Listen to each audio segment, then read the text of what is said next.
The pirate expansion, World of Warcraft Awakening, Stormbreak, Beyond the Storm, and any other leaked name for the expansion for WoW were all part of a heated speculation over the past months. We have proper Blizzard leaks, we have fake leaks, some common sense, and some data mining and hints. Let's finally put it all together and see what WoW 11.0 actually is. First off, there will be no pirate expansion, as confirmed by Mike Ibarra, the Blizzard president, in a tweet, and I know a lot of us creators, us included, really went all in on the idea of a pirate expansion, but alas, it was squashed after this tweet. This isn't to say we won't encounter pirates or have some sort of sailing towards the new continent speculated to be part of the new expansion, because we have, after all, the tome called Return of the Night Squall, which clearly points to the tale of Captain Night Squall, a night elf pirate who discovered Pandaria before the Alliance and the Horde and made a fortune from selling kegs of brew, living his whole life sailing and discovering new land. He one day decided to sail west beyond the big storm, and as legend would have it, so much time passed since he left that people thought he was dead. The tome actually says that he has returned safe and sound with his ships carrying amazing treasures like never seen before. Having a new prize in mind, he wants to build the biggest pirate fleet the world has ever seen and go back to claim it. Maybe we will, after all, have some pirate action going, at least in the beginning of the expansion. Second, the leaked and later datamined achievements and promotions pointed to a very similar wording from previous expansions' pre-purchase titles. Heroic Edition Algarian Stormrider hints at a mount from what we can safely assume is Khazalgar, a location that is mentioned in Dragonflight's Uldaman dungeon. In the Titan Watcher's Melania's text called Observational Report Earthen, Khazalgar is mentioned as a location of a subspecies of Earthen and that were affected by the curse of flesh but had different evolutions from the dwarves while retaining many similarities. These Earthen showed more resistance to the curse but evolved in a very similar way to the dwarves we know, even though they had no connection whatsoever as they were separated by time and a very large distance. This right here could point to the location of Khazalgar being on the other side of Azeroth, possibly Avaloran. Now, in case you didn't know, the dwarves we know today emerged as formerly Titan-forged Earthen who were affected by Yogg-Saron's Curse of Flesh, transforming them in time from stony machines to actual flesh and bone beings, with consciousness and free will and all of that. One point to make here is that within the text, we also know that Khazalgar, or Sector AR-938, is placed within a fissure on Azeroth, indicating maybe an underground place, a crack in the ground, a big cut in the ground. Sound familiar? We'll get to this bit later on. Now, the mount name being the Algarian Stormrider directly points to this different race of dwarves from Khazalgar, Khaz meaning city or town in the dwarven language, and Algar being the actual name of the place. Algar. Algarian? Yeah. Now, it being a Stormrider draws further connection to the dwarves we know, especially the Wild Hammer clan, who were closely connected with elemental forces like storm and thunder. Furthermore, a Stormrider, from what we know, is a storm dragon that can be found in the Bastion of Twilight dungeon. There are also some elemental mobs in the Storm Peaks area which are also called Storm Riders, so there isn't anything canon necessarily for them, but we do know dwarves love to ride griffins. And interestingly enough, back in July, Mr. GM discovered that old griffin models had been updated with dynamic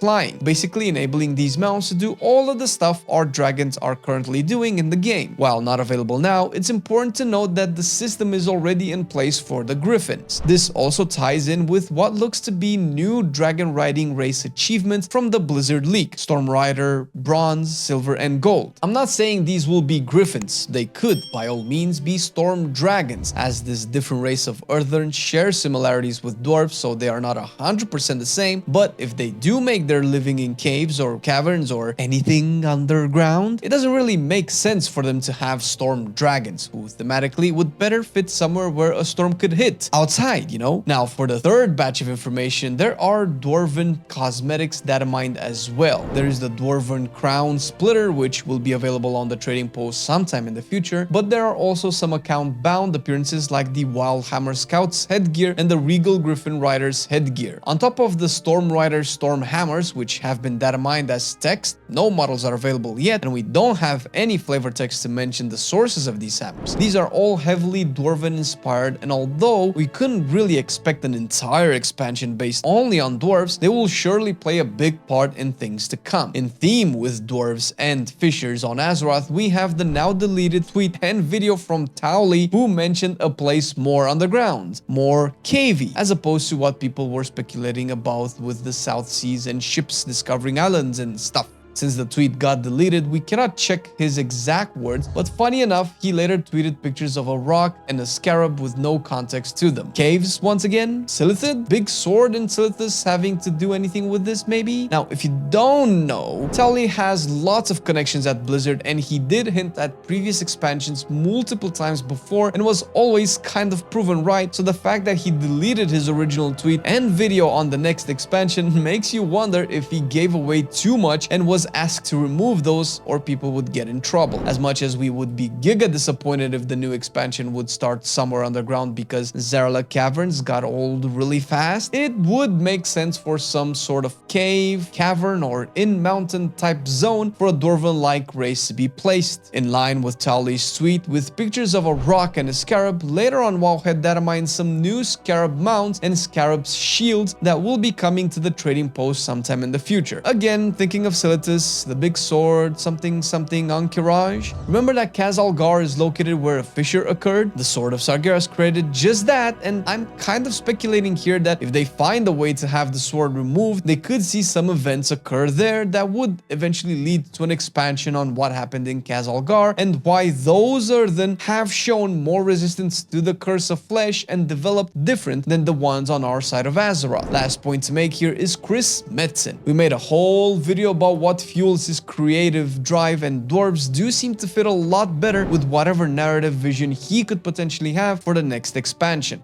Now, him being officially executive creative director for Warcraft does imply that the narrative control is full in his grasp, and knowing him and his previous work, plus Thrall key art for BlizzCon 2023, it's quite clear that elemental stuff, stormy stuff, more rough, rugged, and raw stuff like badass dwarves are 100% in his line of creativity. I mean, damn, for how many expansions did Thrall fiddle with the elements? He also mentioned a while back that he always regretted never getting the chance to make a proper story arc for the dwarves, and by no means does this imply that a whole expansion would be about them, but I think it's fair to say at this point that dwarves, or at least these new almost corrupted by the Curse of the Flesh Earthen, will play a big part in the new expansion. So what WoW 11.0 actually is, if we put all of these together? We have the Algarian Storm Rider, implying Khazalgar and the weird dwarfs, plus the fact that we know the access to the other side of Azeroth is basically unreachable due to a mysterious big storm that no one can go through, at least not now. Are Storm Riders the way through that? They are called Storm Riders after all. We also have the plentitude of Dwarven themed cosmetics coming, the hints from Towley regarding caves, rocks, scarabs. We have the datamined scarab mounts and scarab shields, and Chris Metzen being at the helm of the narratives. And let's not forget Iridikron, who is quite the earthy dragon, so another element, leaving off into a void portal at the end of the Dawn of the Infinite dungeon. At the very least, all signs point to an elemental type expansion because of all of the storm and earth tidbits, with heavy implications from dwarves and the new subspecies of dwarves. A new continent where Khazalgar is located, possibly Avaloran, and even some resolution for Sargeras' sword, which could tie in with the scarabs, the silithids, and going back to the point I was making earlier. We finally get to see the effects of the sword and correlate that with a higher resistance to a curse originated by the old gods, helping us further understand how to deal with the possible void/old god threat. And all these could probably be at the beginning of the expansion, as from 11.1 we would start to see a bigger arc regarding Iridikron and the void, which in all fairness kind of has me worried, but hey, if they manage to make it feel like Warcraft again, fuck it, I'm all in. And who can make it feel like Warcraft again? Chris Metzen, baby. Check this video out to see exactly how Chris Metzen can take us back to what we originally fell in love with and why so many of us have hope again.